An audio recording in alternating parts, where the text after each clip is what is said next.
would name off all the actors in this movie, but I don't have enough time.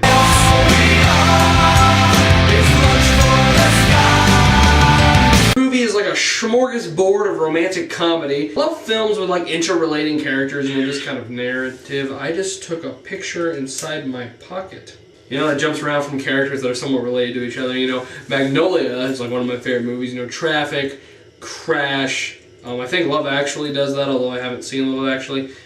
Rat Race does that kind of. I think that narrative works in this movie. I think they do that well. I think the relevance these characters have to each other, you know, is kind of clever in some situations. This movie is about as mixed as a movie can get. I liked some of it a lot. I hated some of it. The big problems are, now there are definitely a lot of, you know, things going on. You know, some of it does feel very pointless. But the thing is, overall, with all these stories, you know, you feel like there aren't some that you say, oh, that's completely pointless, because there are some good points in some of them, but man, are some of them just dull sometimes. Some things I liked about this movie is that it sometimes felt like it was poking fun at romantic comedy cliches, you know, kind of playing off of them, making fun of them.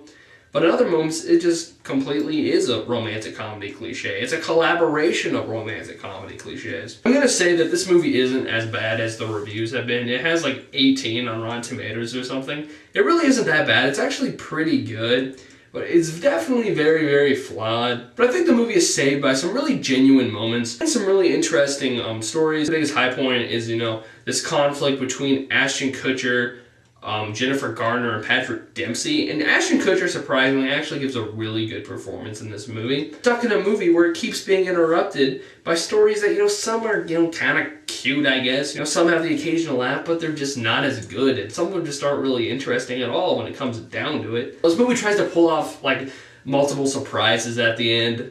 Ooh, I spit when I said multiple. Some of them, yeah, were kind of clever, but some of them, you know, just kind of felt kind of pretentious. Like, look what we did! We pulled off a twist in a romantic comedy! Big unnecessary character. What's the guy's name? Eric Dane or something? He plays like a football player. Really unnecessary. Stuff with this little kid and Emma Roberts. Yeah, like, Taylor Swift tries to act in this movie. Yeah, not very successful. Now, Taylor Lautner is a terrible actor. Taylor Swift proved to be a terrible actress. So, watching scenes with just them together is kind of like being set on fire. I liked how they handled their characters because it kind of felt like they were making fun of teenagers, you know, teenage love. But then we have Emma Roberts and some guy, you know, and they love each other. Then it completely seriously portraits, you know, that stupid, you know, teenage romance. And they take it seriously. So it was like it was contradicting itself. Two actors get together in this movie. And it might be one of the forced romances I've ever seen. No, I'm just going to spoil it. If you're going to go, oh my god, don't spoil it. Like, there's a billion different characters in this movie. I'm just like, two of them get together. And I'm just going to say it, alright? Jamie Foxx and Jessica Biel get together. Now, as far as comedy goes, there are some very funny moments. There are some very unfunny moments. When it comes down to it, I think this movie is going to be liked by people that like these kind of movies, you know, that we're intrigued by it. Because it does have some genuine moments. It does have some really funny moments.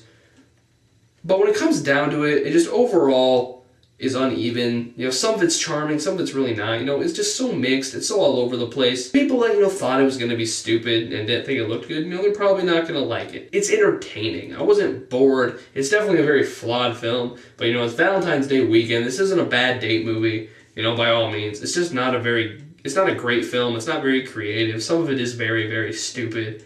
Some of it just is uninteresting. You know, we've seen it before, just not very creative, just, you know, conflicts between characters that we just don't really care about. They seem like really light, uninteresting conflicts. Overall, it's not a bad movie. It's okay. I'm going to give it a 6.5 out of 10. The worst movie I've seen so far this year. And it's like, yeah. So it's like 5th movie I've seen all year. And the rest have been, like, freaking awesome. And this one, finally, I see just an okay movie. So, there. The year was ruined. Thanks.